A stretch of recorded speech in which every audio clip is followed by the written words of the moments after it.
کی تھی کہ سیدہ فاطمہ الزہرا رضی اللہ تعالی عنہ کی شادی کی جب بات چلی تو ان کی عمر مبارک کے تعلق سے مختلف روایتیں ہیں. ایک روایت یہ ہے کہ 18 سال کی تھی، ایک روایت یہ ہے کہ 15 سال کی تھی، ایک روایت یہ ہے کہ 16 سال کی. لیکن ہر ایک روایت میں حضرت علی رضی اللہ تعالیٰ عنہ کے تعلق سے جتنی روایتیں آئی ہیں کہ شادی کے وقت ان کی عمر مبارک 21 سال 5 مہینے کی تھی. 21 سال 5 مہینے کی تھی حضرت علی رضی اللہ تعالیٰ عنہ کی. اور ہم نے یہ بات کی کہ جب ان کی شادی کی ایج ہو گئی تو مہاجرین اور انصار یعنی مکہ سے جو ہجرت کر کے آئے تھے انہیں مہاجرین کہتے ہیں، اور مدینے کے جو رہنے والے تھے انہیں انصار. تو مہاجرین اور انصار میں جتنے بھی معزز اور محترم لوگ جانے جاتے تھے سب کے سب رشتہ بھیجتے ہیں نبی صلی اللہ علیہ وسلم کے پاس کہ ہم سیدہ فاطمہ الزہرا رضی اللہ تعالی عنہا سے نکاح کرنا چاہتے ہیں.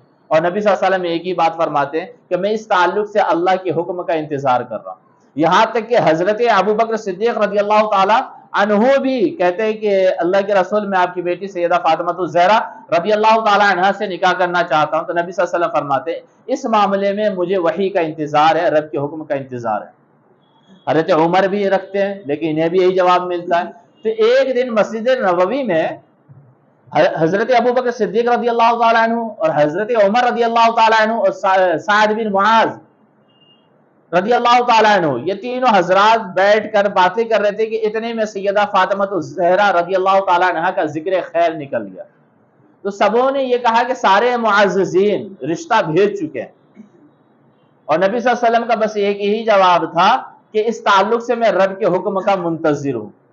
لیکن ہم میں سے صرف ایک بندہ ہے جو ابھی تک رشتہ نہیں بھیجا، وہ حضرت علی رضی اللہ تعالیٰ عنہ. پھر حضرت ابو بکر صدیق رضی اللہ تعالیٰ عنہ کہتے ہیں کہ مجھے لگتا ہے کہ ان کی غربت نے، غریبی نے انہیں رشتہ بھیجنے سے روک رکھا ہے. اگر یہ مسئلہ ہے تو چل کر ہمیں سمجھانا چاہیے اور ان کی مدد بھی کرنی چاہیے. تو اب یہ تلاش میں نکلتے ہیں حضرت علی رضی اللہ تعالیٰ عنہ کے. حضرت علی رضی اللہ تعالیٰ عنہ اجرت پہ اونٹ چرا رہے تھے.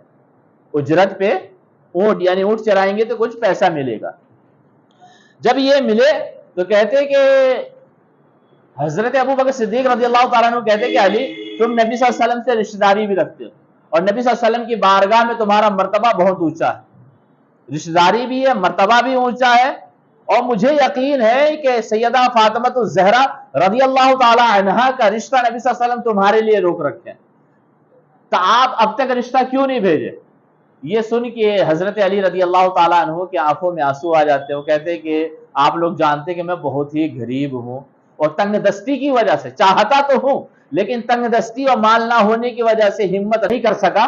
حضرت ابو بکر صدیق رضی اللہ تعالیٰ عنہ کہتے ہیں کہ علی اللہ اس کے رسول کی بارگاہ میں دولت نہیں دل دیکھا جاتا ہے. اللہ اس کے رسول کی بارگاہ میں دولت نہیں دیکھی جاتی، دل دیکھا جاتا ہے. تو الروض الفائق کے اندر ہے کہ یہ لوگ موٹیویٹ کرتے ہیں. حضرت علی رضی اللہ تعالیٰ عنہ پورا ارادہ کر لیتے کہ بس کام نپٹانے کے بعد مجھے جانا ہے. شام کے وقت جب آئے اپنے گھر پر اپنے کام سے فارغ ہو کر تو حضرت ام سلمہ رضی اللہ تعالیٰ عنہ کے گھر کی طرف چل دیتے ہیں اور جانے کے بعد دروازہ کھٹکھٹاتے ہیں. اور دروازہ کھٹکھٹانے کے بعد حضرت ام سلمہ رضی اللہ تعالیٰ عنہ پوچھتی ہیں کون ہے؟ یہ خاموش ہو جاتے ہیں. مطلب ہوتا یہ ہے کہ کبھی کبھی انسان کے موٹیویٹ کر دیا جائے، حوصلہ افزائی کر دیا جائے نا، فل جوش میں آ جاتا ہے کام کرنے کے لیے. لیکن جب دروازے میں پہنچے اور ام سلمہ رضی اللہ تعالیٰ عنہ کی آواز آئی کون ہے تو بالکل خاموش ہو گئے. نبی صلی اللہ علیہ وسلم فرماتے ام سلمہ اٹھو دروازہ کھول دو. یہ وہ ہے جن سے اللہ اس کا رسول محبت کرتا ہے اور یہ اللہ اس کے رسول سے محبت کرتے ہیں. حضرت ام سلمہ رضی اللہ تعالیٰ عنہ عرض کرتے ہیں اللہ کے رسول آپ پر میرے ماں باپ قربان، یہ ہے کون؟ نبی کریم صلی اللہ علیہ وسلم ارشاد فرماتے یہ میرا بھائی ہے اور مجھے سارے مخلوق میں سب سے زیادہ پیارا یہی انسان ہے. حضرت ام سلمہ رضی اللہ تعالیٰ عنہ فرماتی ہیں کہ اتنا سننے کے بعد میں اس تیزی سے اٹھی کہ چادر میں میرا پاؤں الجھ گیا. دروازہ کھولتی ہوں تو دیکھتی ہوں کہ دروازے پہ حضرت علی رضی اللہ تعالیٰ عنہ اور حضرت علی رضی اللہ تعالیٰ عنہ ڈائریکٹ داخل نہیں ہوتے. ام سلمہ کہتی کہ جب تک میں دروازے سے ہٹ نہیں گئی حضرت علی رضی اللہ تعالیٰ عنہ اندر تشریف نہیں لائے. اور حضرت علی رضی اللہ تعالیٰ عنہ اندر تشریف لائے، سلام کیے اور سلام کرنے کے بعد نبی صلی اللہ علیہ وسلم کی بارگاہ میں بیٹھ کر وہ زمین کو ریدنے لگے.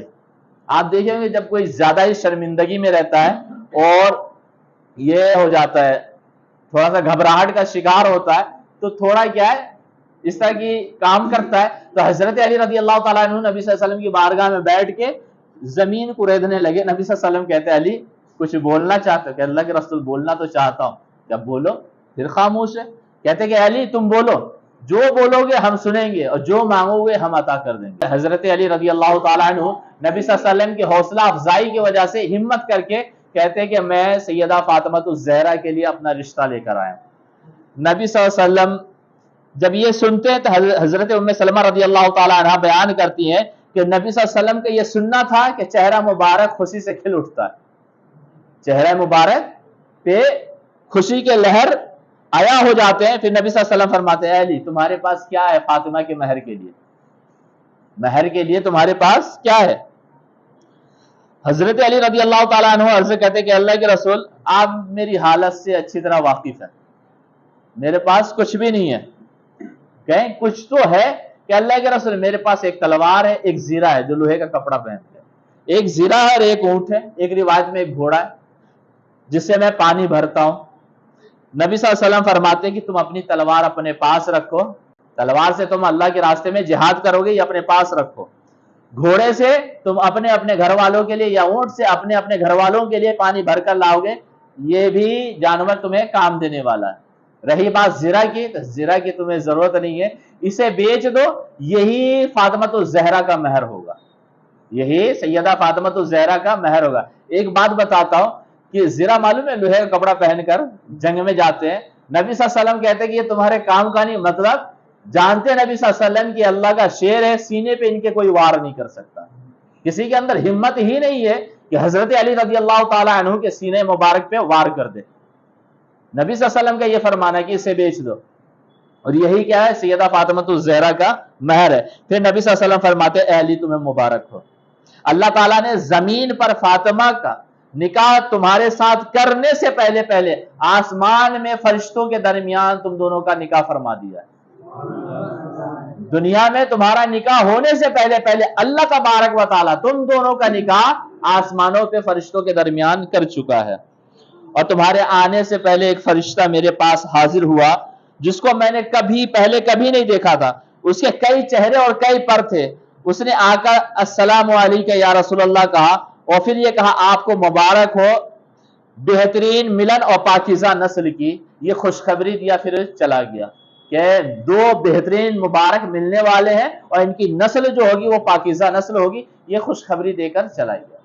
ابھی باتیں اور بھی ہیں, لیکن یہ سارے واقعات پڑھنے کے بعد یہ بات سمجھ میں آتی ہے کہ ہمارے گھر پہ کوئی بندہ اپنے نکاح کا رشتہ لے کر آ جائے تو اسے بےہودہ بدتمیز نہ سمجھے. اس کا حق ہے کہ ہمارے گھر میں اگر کوئی لڑکی بن بیاہے بیٹھی ہے تو اس کا رشتہ لائے.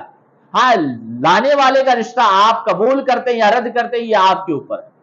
اگر متقی دیکھے متقی پرہیزگار ہو تو پھر رد نہ کیا جائے بلکہ اسے اپنا لیا جائے. اس لیے کہ اللہ اس کا رسول دولت اور شہرت عزت نہیں دیکھتے, بلکہ اللہ اس کے رسول کی بارگاہ میں تقوی اور پرہیزگاری دیکھی جاتی ہے.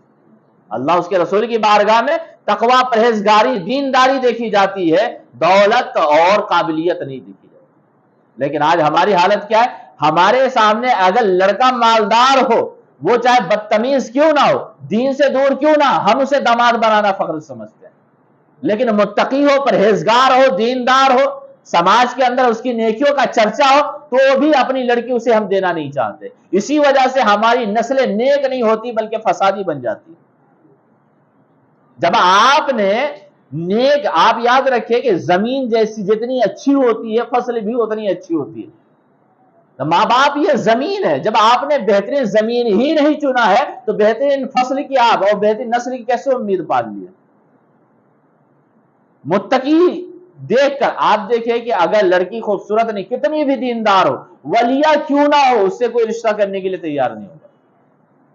آج کتنی شریف لڑکیاں, اچھی دیندار پرہیزگار متقی لڑکیاں بن بیاہے کنواری اپنے گھر میں بیٹھی ہے, اور بدتمیز لڑکیوں کی شادی ہو چکی ہے صرف اس وجہ سے کہ دولت ہے ان کے پاس. تو یاد رکھو, دولت اگر ان کے پاس ہے تو اللہ اس کے رسول کا تقوی جو ہے اس کے پاس ہے. اسے جو اپنائے گا وہ دنیا میں بھی کامیاب ہوگا اور آخرت میں بھی کامیاب ہوگا. یہ بات سمجھ میں آ رہی ہے. ہم اس پہ بہت ساری باتیں کریں گے.